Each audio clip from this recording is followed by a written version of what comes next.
बृहस्पतिवार व्रत कथा। प्राचीन समय की बात है। भारत में एक प्रतापी राजा राज्य करता था। वह बड़ा ही धर्मात्मा और दानी था।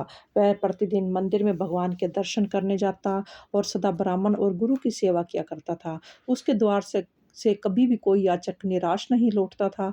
वह प्रत्येक गुरुवार का व्रत कर रखता, पूजन करता था, हर दिन गरीबों की सहायता करता। किंतु उसकी यह बातें उसकी स्त्री को बिल्कुल भी अच्छी नहीं लगती थी। वह न तो व्रत करती, न ही किसी को एक पैसा भी दान में दिया करती थी। यह राजा से भी ऐसा करने से मना करती थी। एक समय की बात है। राजा शिकार खेलने वन को चला गया। घर पर रानी और दासी थी। उसी समय गुरु बृहस्पति जी साधु का रूप धारण करके राजा के दरवाजे पर भिक्षा मांगने के लिए आए और कहने लगे। तो वह कहने लगी, हे साधु महाराज, मैं तो इस दान पुण्य से बड़ी तंग आ चुकी हूँ। इस कार्य के लिए तो मेरे पतिदेव ही बहुत हैं। अतः आप कोई ऐसी कृपा करें जिससे सारा धन नष्ट हो जाए और मैं आराम से रह सकूं। साधु महाराज बोले, हे देवी, तुम तो बड़ी विचित्र हो। संतान और धन से तो कोई दुखी नहीं होता, इसको तो सभी चाहते हैं। एक पापी मनुष्य भी पुत्र और धन की इच्छा रखता है। यदि तुम्हारे पास अधिक धन है तो तुम भूखों को भोजन कराओ, प्याऊ लगवाओ, ब्राह्मणों को दान दो, धर्मशालाएं बनवाओ, कुआं, तालाब, बावड़ी, बाग बगीचा आदि का निर्माण कराओ, निर्धनों की कुंवारी कन्याओं का विवाह कराओ और साथ ही यज्ञ आदि करो। इस कार्य के करने से तुम्हारे कुल का भी और तुम्हारे परलोक में सार्थक नाम होगा और तुम्हें स्वर्ग की प्राप्ति होगी। परंतु रानी साधु की इन बातों से खुश नहीं हुई। उसने कहा, महाराज, मुझे ऐसे धन की बिल्कुल आवश्यकता नहीं जो मैं दूसरों को बांटती फिरूं, तो जिसको रखने और संभालने में ही मेरा सारा समय नष्ट हो जाए। साधु ने कहा, ठीक है देवी, यदि तुम्हारी ऐसी ही इच्छा है तो जैसा मैं तुम्हें कहता हूँ ऐसे करना। बृहस्पतिवार के दिन घर को गोबर से लीपना, अपने बालों को पीली मिट्टी से धोना, बालों को धोते समय स्नान करना, राजा से कहना कि वह उस दिन हजामत बनवाए। तुम भोजन में मांस मदिरा का प्रयोग करना, कपड़ा धोबी के यहाँ धुलने के लिए डालना। इस प्रकार 7 बृहस्पतिवार करने से तुम्हारा सब धन नष्ट हो जाएगा। यह कहकर साधु महाराज रूपी बृहस्पति देव अंतर्ध्यान हो गए। रानी ने साधु के कहे अनुसार 7 बृहस्पतिवार ऐसा ही किया। साधु के बताए अनुसार करते हुए उसे अभी कुछ ही समय व्यतीत हुआ था कि उसकी समस्त धनराशि नष्ट हो गई। भोजन के लिए दोनों समय परिवार तरसने लगा, संसारिक भोगों से दुखी रहने लगे। तब वह राजा अपनी रानी से कहने लगा, हे रानी, तुम यहीं पर रहो, मैं दूसरे देश को जाता हूँ, क्योंकि यहाँ पर मुझे सभी लोग जानते हैं, इसलिए मैं यहाँ पर कोई कार्य नहीं कर सकता। देश में चोरी परदेश भी बराबर है। ऐसा कहकर राजा परदेश को चला गया। वह नित्य वन में लकड़ी काट कर लाता और शहर में लाकर बेच देता। इस तरह से वह अपना जीवन व्यतीत करने लगा। इधर राजा ने बिना रानी और दासियों से दुखी रहने लगी। किसी दिन भोजन मिलता, किसी दिन नहीं मिलता, पानी पीकर रह जाती थी। एक समय रानी और दासियों को 7 दिन बिना भोजन के व्यतीत हो गए। तो रानी ने अपनी दासी से कहा, हे दासी, यहाँ पास ही के नगर में मेरी बहन रहती है, वह बड़ी धनवान है, तो उसके पास जाकर 5 शेर बेजर मांग कर लिया, जिससे कुछ समय के लिए हमारा गुजर बसर हो जाएगा। दासी रानी की बहन के पास गई। रानी की बहन ने उस समय पूजा कर रही थी। बृहस्पतिवार का दिन था। दासी ने रानी की बहन से कहा, हे रानी, मुझे आपकी बहन ने भेजा है, मुझे 5 शेर बेजर दे दो। दासी ने यह बात अनेक बार कही, परंतु उसकी बहन ने कोई उत्तर नहीं दिया, क्योंकि उस समय वह बृहस्पति देव की कथा कर रही थी। जब दासी की बहन रानी से कोई उत्तर न मिला तो वह बहुत दुखी मन से वापस आई और उससे गुस्सा भी बहुत आया। जब वह लौटकर रानी से बोली कि रानी, आपकी बहन तो बहुत घमंडी है, वह छोटे लोगों से बात नहीं करती है। जब मैंने उससे कहा तो उसने कोई उत्तर नहीं दिया और वह वापस चली आई। रानी बोली, हे दासी, इसमें उसका कोई दोष नहीं है। जब बुरे दिन आते हैं तब कोई भी आश्रय नहीं देता। अच्छे बुरे का पता व्यक्ति में ही लगता है। जो ईश्वर की इच्छा होगी वही होगा। यह सब हमारे भाग्य का दोष है। उधर रानी की बहन ने सोचा कि मेरी बहन की दासी आई थी, परंतु मैंने उससे बात नहीं की, इसलिए वह बहुत दुखी हुई होगी। कथा सुन भगवान विष्णु भगवान का पूजन समाप्त कर अपनी बहन के घर आई और कहने लगी, बहन, मैं बृहस्पतिवार का व्रत कर रही थी और तुम्हारी दासी गई, किंतु जब कथा कहते हैं और सुनो तब उठते नहीं है, नहीं बोलते हैं, इसलिए मैं नहीं बोली। कहूँ दासी क्यों आई थी? रानी बोली, बहन, तुम हमारे घर में अनाज नहीं था, वैसे तो तुमसे कोई बात छिपी हुई नहीं है, इस कारण मैंने दासी को तुम्हारे घर भेजे 5 शेर बेजर लेने के लिए भेजा था। रानी की बहन बोली, बहन देखो, बृहस्पतिवार भगवान विष्णु सबकी मनोकामनाओं को पूर्ण करते हैं, देखो शायद तुम्हारे घर में भी अनाज रखा हो। यह सुनकर दासी घर के अंदर गई तो वहाँ पर एक उसे बड़ा घड़ा बेजर का मिला। तो उसे बड़ा आश्चर्य हुआ, क्योंकि उससे पहले वह एक ही बर्तन देख कर आई थी। उसने बाहर आकर यह बात अपनी बहन को बताई। तब दासी अपनी बहन से रानी से कहने लगी, हे रानी देखो, वैसे हमको जब अन्न नहीं मिलता तो हम लोग तो रोज ही व्रत रख लेते हैं। अगर उससे व्रत की विधि और कथा पूछ ली जाए तो हम उसे भी करेंगे। दासी के कहने पर रानी ने अपनी बहन से बृहस्पतिवार के व्रत के बारे में पूछा। उसकी बहन ने बताया कि बृहस्पतिवार के व्रत में चने की दाल और मुनक्के से विष्णु भगवान का केले की जड़ में पूजन करें, दीपक जलाएं, पीला भोजन करें, कथा सुने। इस प्रकार करने से बृहस्पति भगवान प्रसन्न होते हैं। वह अन्न पुत्र धन देते हैं, मनोकामनाओं को पूर्ण करते हैं। व्रत और पूजन की विधि बताकर रानी की बहन वहां से अपने घर आ गई। रानी और दासी दोनों ने निश्चय किया कि वे बृहस्पति भगवान का पूजन अवश्य करेंगी। 7 दिन बाद जब बृहस्पतिवार आया तो उसने व्रत रखा, गुड़साल में जाकर चना और गुड़ बीन लाई। उसकी दाल से उसने केले की जड़ और विष्णु भगवान का पूजन किया। अब भोजन पीला कहाँ से आए, दोनों बड़ी दुखी हुई, परंतु उन्होंने व्रत किया था, इस कारण बृहस्पति देव भगवान प्रसन्न थे। एक साधारण व्यक्ति के रूप में वे 2 थालों में सुंदर पीला भोजन बनाकर ले आए और दासी को देकर बोले, हे दासी, यह भोजन तुम्हारे और रानी के लिए है, तुम दोनों इसे ग्रहण करना। दासी भोजन पाकर बड़ी प्रसन्न हुई और रानी से बोली, रानी जी आओ भोजन कर लो। रानी को भोजन के आने का पता नहीं था, इसलिए वह दासी से बोली, अब तू भी मजाक कर रही है, क्योंकि तू हमारी व्यथा से को जानती है। यह सुनकर दासी बोली, एक व्यक्ति तुम भोजन दे गया था। रानी कहने लगी, वह भोजन तेरे लिए दे गया था, तू ही भोजन कर। दासी ने कहा, वह व्यक्ति हम दोनों के लिए 2 थालों में भोजन दे गया है, इसलिए अब तू और मैं, हम दोनों साथ साथ भोजन करेंगे। दोनों ने बृहस्पति भगवान को नमस्कार कर भोजन प्रारंभ किया। उसके बाद वे प्रत्येक बृहस्पतिवार को गुरु भगवान का व्रत और पूजन करने लगी। बृहस्पतिवार भगवान की कृपा से उनके पास पहले के समान धन धान्य हो गया, किंतु रानी फिर पहले की तरह से आलस्य करने लगी। तब दासी बोली, देखो रानी, तुम पहले भी इसी तरह से आलस्य करती थी, तुम्हें धन के रखने से कष्ट होता था, इस कारण सभी धन नष्ट हो गया था। अब बृहस्पति भगवान की कृपा से धन मिला है तो फिर तुम्हें आलस्य होता है। बड़ी मुसीबतों के बाद हमने यह धन पाया है, इसलिए हमें दान पुण्य करना चाहिए, भूखे मनुष्यों को भोजन कराना चाहिए। हे रानी, तुम प्याऊ लगवाओ, ब्राह्मणों को दान दो, कुओं, तालाब, बावड़े आदि का निर्माण कराओ, मंदिर पाठशाला बनाकर दान दो, कुंवारी लड़कियों कन्याओं का विवाह कराओ, धन को शुभ कार्यों में खर्च करो, जिससे तुम्हारे कुल का यश बढ़ेगा और तुम्हें स्वर्ग की प्राप्ति होगी, पितर आदि प्रसन्न होंगे। दासी की बात मानकर रानी ने इसी प्रकार के कर्म करने प्रारंभ किए, जिससे उसका काफी यश फैलने लगा। एक दिन रानी अपनी दासी से बोल रही कि न जाने राजा किस दशा में होगा, उसकी कोई खोज खबर नहीं है। बृहस्पति भगवान से उनसे प्रार्थना की कि भगवान ने रात्रि में राजा को स्वप्न में दर्शन कहा कि राजा उठ, तेरी रानी तुझको याद करती है, अब तू अपने देश को लौट जा। राजा प्रातःकाल उठा और विचार करने लगा कि स्त्री जाति तो खाने और पहनने की शौकीन होती है, पर भगवान की आज्ञा से मानकर वह अपने नगर को चलने के लिए तैयार हो गया। जब राजा परदेश गया तो परदेश में बहुत दुखी रहने लगा। प्रतिदिन वह वन से लकड़ी काट कर बीन कर लाता और शहर में बेचकर दुखी जीवन को बड़ी कठिनाई से व्यतीत करता था। एक दिन राजा दुखी हो अपनी पुरानी बातों को याद करके रोने लगा।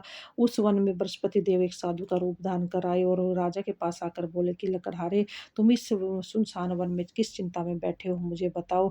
यह सुनकर राजा के नेत्रों में जल भर आया और कहा कि हे साधु महाराज, हे प्रभु, आप सब कुछ जानने वाले हो। इतना कहकर राजा ने साधु को अपनी संपूर्ण कहानी बता दी। महात्मा दयालु होते हैं। वे राजा से बोले, हे राजा, तुम्हारी पत्नी ने बृहस्पति देव के प्रति अपराध किया था, जिसके कारण तुम्हारी यह दशा हुई है। अब तुम किसी बात की चिंता मत करो, भगवान तुम्हें पहले से अधिक धनवान कर देंगे। देखो, तुम्हारी पत्नी ने भी बृहस्पतिवार का व्रत प्रारंभ कर दिया है। अब भी तुम बृहस्पतिवार का व्रत करके चने की दाल और गुड़ जल के लोटे में डालकर केले का पूजन करो, फिर कथा कहो, सुनो, भगवान तुम्हारी समस्त मनोकामनाओं को पूर्ण करेंगे। साधु की बात सुनकर राजा बोले, हे प्रभु, लकड़ी बेचकर इतना पैसा नहीं मिलता कि जिससे मैं भोजन करने के उपरांत कुछ बचा सकूं। मैंने रात्रि में अपनी पत्नी को व्याकुल देखा है, मेरे पास कोई साधन नहीं है जिसका से उसका समाचार जान सकूं।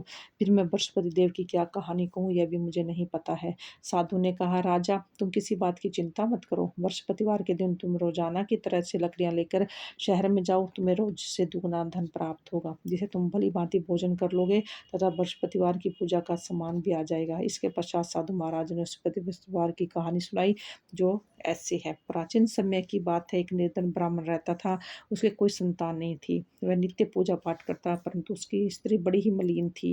वह न तो स्नान करती थी, न किसी देवता का पूजन करती थी, प्रातःकाल उठते ही भोजन करती थी और वो न ही वह कोई अन्य कार्य करती थी। इससे ब्राह्मण देवता बहुत दुखी रहते थे। उसने उसकी पत्नी को बहुत समझाया, परंतु वह उसका कोई परिणाम नहीं निकला। भगवान की कृपा से उसके यहाँ पर एक कन्या ने जन्म लिया।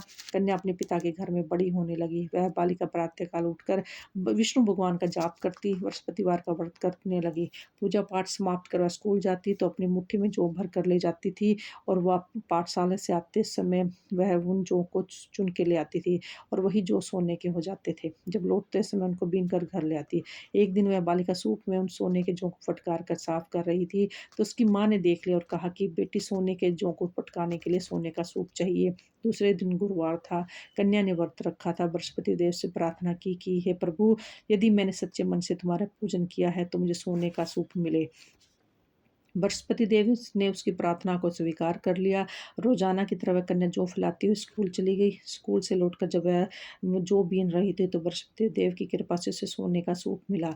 सूप को वह घर ले आई और उससे जौ साफ करने लगी, किंतु उसकी माँ का वही ढंग रहा। एक दिन की बात है, वह कन्या सोने के सूप में जौ साफ कर रही थी। उस समय नगर का राजकुमार वहां से वो निकला तो उसने उस कन्या को देखा और वह उसके कार्य पर मोहित हो गया। राजमहल आकर उसने भोजन और जल को त्याग दिया।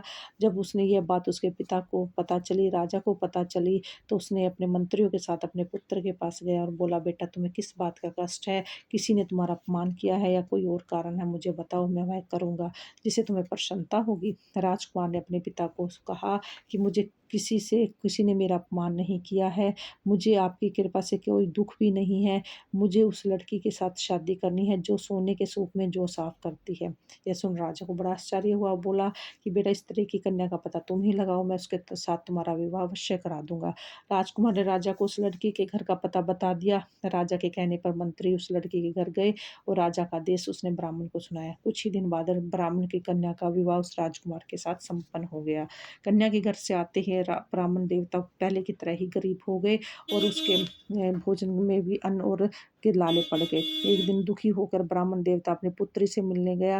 बेटी ने पिता की दुखी अवस्था को देखा और अपनी माँ का समाचार पूछा तो ब्राह्मण ने सभी हाल कहा। कन्या ने बहुत सा धन देकर अपने पिता को विदा किया। इस तरह ब्राह्मण का कुछ समय सुख व्यतीत हो गया, लेकिन कुछ दिनों के बाद फिर वही दशा होगी। ब्राह्मण फिर अपनी कन्या के यहाँ गया और सभी हाल अपनी पुत्री को बोला तो पिता ने कहा, पिताजी, हे पिताजी, आप माताजी को मेरे यहाँ लिवा लाएं और मैं उन्हें यह विधि बता दूंगी जिससे गरीबी दूर हो जाएगी। ब्राह्मण देवता अपनी स्त्री को साथ लेकर राजमहल अपनी पुत्री के पास पहुंचे तो पुत्री अपनी माँ को समझाने लगी, माँ, तुम प्रातःकाल उठकर स्नान आदि करके विष्णु भगवान का पूजन करो, तुम्हारी सब चिंताएं दरिद्रता दूर हो जाएगी। किंतु उसकी माँ ने उसकी एक बात नहीं मानी। वह प्रातःकाल उठकर अपनी पुत्री का झूठन खा लेती थी। एक दिन उसकी पुत्री को बड़ा क्रोध आया और उसने रात को कोठरी से सारा सामान निकाल कर अपनी माँ को उसमें बंद कर दिया। प्रातःकाल उसे वहां से निकाल कर स्नान आदि कराकर पूजा पाठ कराई और माँ की बुद्धि कुछ ठीक होगी और उसके बाद वह नियम से पूजा पाठ करती और प्रत्येक गुरुवार को व्रत रखने लगी। इस व्रत के प्रभाव से उसकी माँ वो धनवान होगी और पुत्रवती हुई। बृहस्पति देवता के प्रभाव से उस स्वर्ग को प्राप्त हुई। इस प्रकार की कहानी कहकर साधु महात्मा वहां से लोप हो गए। धीरे धीरे समय व्यतीत होने लगा। बृहस्पतिवार का दिन आया। राजा वन में लकड़ी काटकर किसी शहर में बेचने चला गया। उसे उस दिन उसको अधिक धन मिला। राजा ने गुड़ चना लाकर बृहस्पतिवार का व्रत किया। उस दिन से उसे सभी क्लेश दूर हुए। जब अगला शुक्रवार गुरुवार आया तो वह बृहस्पतिवार का व्रत करना भूल गया। इस कारण बृहस्पति भगवान नाराज हो गए और उसे दंड दिया। उस नगर के राजा ने विशाल यज्ञ का आयोजन किया था और समस्त राज्य में घोषणा करवा दी थी कि कोई भी मनुष्य अपने घर में भोजन न बनाए और समस्त जनता मेरे यहाँ आकर भोजन करे, और जो ऐसा नहीं कर मेरी इस आज्ञा को नहीं मानेगा उसे फांसी की सजा दी जाएगी। राजा की आज्ञा को मानकर राज्य के सभी वासी राजा के भोज में सम्मिलित हुए, लेकिन लकड़हारा कुछ देर से पहुंचा, इसलिए राजा उसको अपने साथ महल में ले गए। जब राजा लकड़हारे को भोजन करा रहे थे तो रानी की दृष्टि उस खूंटी पर पड़ी जिस पर उसका नौलखा हार टंगा हुआ था। उसने हार खूंटी पर नहीं दिखाई दिया तो उसने निश्चय किया कि यह हार पक्का ही इस लकड़हारे ने चुरा लिया है। रानी ने उसी समय सैनिक बुलाकर उसे बंदी गृह में डाल दिया। जब लकड़हारा जेल खाने में गया तो बहुत दुखी होकर विचार करने लगा कि जाने कौन से पूर्वजन्म के कर्म से मुझे दुख प्राप्त हुआ है। उसी समय साधु को ये याद करके जो वन में उसे मिला था, तत्काल बृहस्पति देव साधु के रूप में वहां प्रकट हो गए और उसकी दशा को देखकर कहने लगे, अरे मूर्ख, तूने बृहस्पतिवार देवता की कथा नहीं की, इसी कारण तुझे दुख प्राप्त हुआ है। अब चिंता मत कर, बृहस्पतिवार के दिन जेल खाने के दरवाजे पर तुझे 4 पैसे पड़े मिलेंगे। उससे तू बृहस्पतिवार की पूजा करना तो तेरे सभी कष्ट दूर हो जाएंगे। अगले दिन बृहस्पतिवार के जेल खाने के द्वार पर 4 पैसे मिले। राजा ने पूजा का सामान मंगवाकर कथा कही और प्रसाद बाँटा। उसी रात्रि को बृहस्पति देव ने उस नगर के राजा को स्वप्न में कहा कि राजा, तूने जिस रानी आदमी को जेल-खाने में बंद किया है वह राजा है, उसे छोड़ दो। रानी का हार उसी खूंटी पर लटका हुआ है। अगर तूने ऐसा नहीं किया तो मैं तेरे राज्य को नष्ट कर दूँगा। राजा प्रातःकाल उठा, उसने उस खूंटी पर हार टंगा देखकर करहारे को बुलाकर उससे क्षमा माँगी। राजा ने ये न योग्य वस्त्र आभूषण भेंट कर उसे विदा किया। गुरुदेव की आज्ञा राजा के अनुसार राजा अपने नगर को चल दिया। राजा जब नगर के निकट पहुँचा तो उसे बड़ा ही आश्चर्य हुआ। नगर में पहले से अधिक बाग, बगीचे, तालाब, कुएँ, बहुत-सी धर्मशाला, मंदिर आदि बने हुए थे। तो राजा ने पूछा कि ये सब किसका है? तो वह सब बोले कि ये तो रानी का है। तब राजा को बड़ा आश्चर्य हुआ कि वो जो और क्रोध भी बहुत आया। रानी को जब ये खबर पता चली कि राजा आ रहे हैं, तो उसने अपनी दासी से कहा कि दासी, देख राजा हमको कितनी बुरी हालत में छोड़ कर गए थे, वह हमारी ऐसी दशा देखकर लौट ना जाए, इसलिए तो दरवाजे पर खड़ी हो जा। रानी की आज्ञा के अनुसार दासी दरवाजे पर खड़ी हो गई। जब राजा आए तो उन्हें अपने साथ महल में लिवा लाई और तब राजा ने क्रोध करके अपनी तलवार निकाली और पूछा, बताओ यह धन कहाँ से तुम्हें प्राप्त हुआ है? तब रानी ने बताया कि हमें यह धन बृहस्पति देव के व्रत के प्रभाव से प्राप्त हुआ है। राजा ने निश्चय किया कि रोज 7 रोज बाद तो सभी बृहस्पतिवार का पूजन करते हैं, किंतु मैं रोजाना दिन में 3 बार कथा कहा करूँगा। अब हर समय राजा के दोपट्टे में चने की दाल बंधी रहती थी और दिन में 3 बार कथा करते थे। एक रोज़ राजा ने विचार किया कि चलो अपनी बहन के यहाँ हो आता हूँ। इस प्रकार का निश्चय कर राजा तो घोड़े पर सवार होकर अपनी बहन के यहाँ चल दिया। रास्ते में उसे कुछ आदमी एक मुर्दे को लेकर जा रहे थे। उसे रोककर कहा कि भाई मेरी कथा सुन लो। वे बोले कि हमारा आदमी मर गया है, तुम्हें कथा की पड़ी है। जब हम कुछ तब परंतु कुछ आदमी बोले कि अच्छा ठीक है, तुम अपनी कथा सुना दो। जैसे ही राजा ने दाल निकाली, कथा कही तो कथा आधी हुई थी कि मुर्दा हिलने लगा और जैसे ही कथा संपूर्ण हुई तो वह आदमी राम-राम करके उठ खड़ा हुआ। राजा आगे बढ़ा, आगे चलते-चलते संध्या हो गई थी। रास्ते में उसे एक किसान मिला और उस अपने पुत्र के साथ खेत में हल जोत रहा था। राजा ने उससे कहा, भैया मेरी कथा बृहस्पतिवार की कथा सुन लो। किसान बोला कि जब तक मैं तेरी कथा सुनूँगा तब तक मैं 4 हइया जोत लूँगा, तो अपनी कथा किसी और को सुनाना। राजा के हटते ही बैल पछाड़ खाकर गिर गया। किसान के पेट में बहुत तेज से दर्द होने लगा। उसी समय किसान की पत्नी रोटी लेकर आई। जब उसने यह देखा तो पुत्र ने सब हाल बता दिया। बेटे ने सभी हाल बताया तो बुढ़िया दौड़ी-दौड़ी उस घुड़सवार के पास गई और कहा कि भैया तुम्हारी कहानी में कथा मैं सुनूँगी। अपनी कथा मेरे खेत पर चलकर कहना। राजा ने लौटकर बुढ़िया के खेत पर जाकर कथा कही, जिसके सुनते ही बैल खड़ा हो गया और किसान के पेट का दर्द भी ठीक हो गया। राजा अपनी बहन के घर पहुँचा। बहन ने भाई का खूब आदर सत्कार किया। दूसरे दिन प्रातःकाल जब राजा जागा तो उसने देखा कि सभी लोगों ने भोजन कर लिया था। राजा ने अपनी बहन से पूछा कि यहाँ पर कोई ऐसा है मनुष्य है जिसने अभी तक भोजन नहीं किया हो, जो मेरी कहानी सुन ले।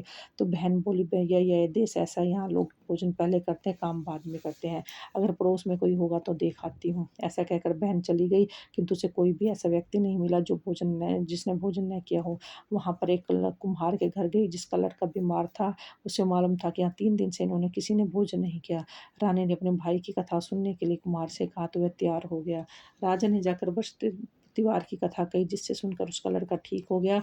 अब तो राजा की चारों ओर से प्रशंसा होने लगी। अगले दिन राजा ने अपनी बहन से कहा कि बहन मैं अपने घर जाऊँगा, तुम भी तैयार हो जाओ। राजा की बहन ने अपनी सास से अपने भाई के साथ चलने के लिए आज्ञा माँगी। सास बोली, चली जा किंतु अपने लड़कों को मत ले जाना, क्योंकि तेरे भाई के कोई संतान नहीं है।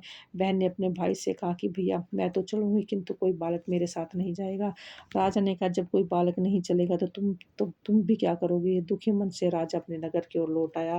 राजा ने अपनी रानी से कहा, हम निर्वंशी हैं, अब हमारा मुँह देखने का भी धर्म नहीं है।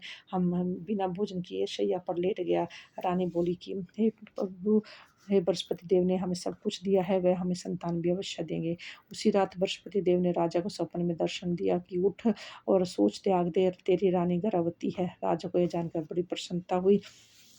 9वें महीने में राजा के घर में एक सुंदर पुत्र पैदा हुआ। तब राजा बोला, हे रानी, बिना स्त्री बिना भोजन के रह सकती है, बिना कहीं नहीं रह सकती।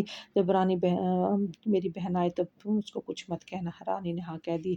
जब राजा की बहन ने शुभ समाचार सुना तो वह बड़ी प्रसन्न हुई और बधाई लेकर अपने भाई के यहाँ आई। तो रानी ने कहा, घोड़ा चढ़कर नहीं आई, गधा चढ़ी आई। राजा की बहन ने बोला, भाई अगर मैं इस प्रकार न कहती तो तुम्हें संतान कैसे मिलती? बृहस्पति देव ऐसे ही हैं, जैसे जिसके मन में कामनाएं होती है वह सभी को पूर्ण करते हैं। जो सद्भावना पूर्वक बृहस्पतिवार का व्रत करता है, कथा पढ़ता है, उसके सुनता है, दूसरों को सुनाता है, बृहस्पति देव सबकी सभी मनोकामनाओं को पूर्ण करते हैं। बृहस्पति देव उसकी सदैव रक्षा करते हैं। जो संसार में सद्भावना से गुरुदेव का पूजन और व्रत सच्चे हृदय से करते हैं, उनकी सभी मनोकामनाएँ पूर्ण होती हैं। जैसी सच्ची भावना से रानी और राजा ने बृहस्पतिवार की कथा का गुणगान किया, उनकी सभी इच्छाएँ बृहस्पति देव ने पूर्ण की, इसलिए सबको कथा सुनने के बाद प्रसाद लेकर जाना चाहिए। हृदय से उसका मनन करते हुए जयकारा लगाना चाहिए। बोलो बृहस्पति महाराज की जय, बोलो भगवान विष्णु की जय।